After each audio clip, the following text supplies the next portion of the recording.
Test his levels. Sagale makete istiwa chufi. Oh, yeah. Oh, yeah. Reading a line just so I can test his levels. Sagale makete istiwa chufi. Okay, yeah. Let's do it. Maqaan kiyya Faayisaa Leellisaati.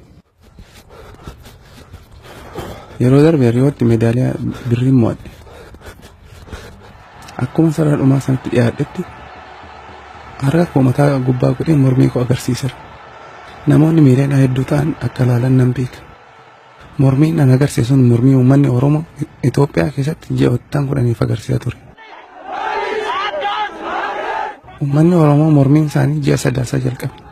Yeroo sanatti mootummaan Itoophiyaa qotee bultoota Oromoo lafa isaanii irraa kaasee investorootaaf kennaa ture. Mormii kana deebii mootummaan Itoophiyaa kennaa ture namoota kumaa walitti lakkaa'aman ajjeesuu fi namoota 10,000 hedduu hidhuu ta'eera. Haalli Itoophiyaa keessa jiru hammaachaa dhufeera. Namoonni kumaa walitti lakkaa'aman mormiin an agarsiisutti ajjeefamaniiru.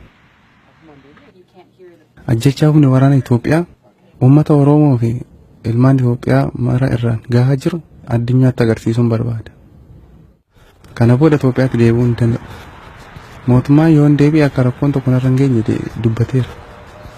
Garuu yoon deebi'e na ajjeesuu danda'a, na hidhuu danda'an, kana booda immoo akka biyya alaa kamuu hin deemne na godhuu danda'an. Amma Waashingtan hin jira.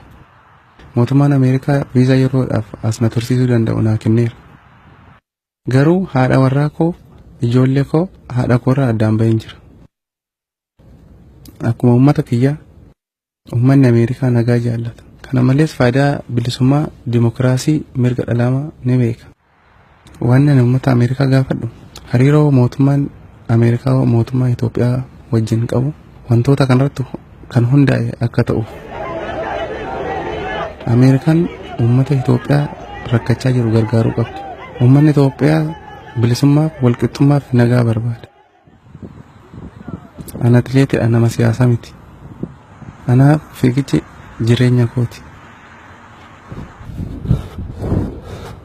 Fiigicha koo ittan fufa. Sagalee uummata Oromoo fi uummata Itoophiyaa ta'ee dubbachuu koos ittan fufa.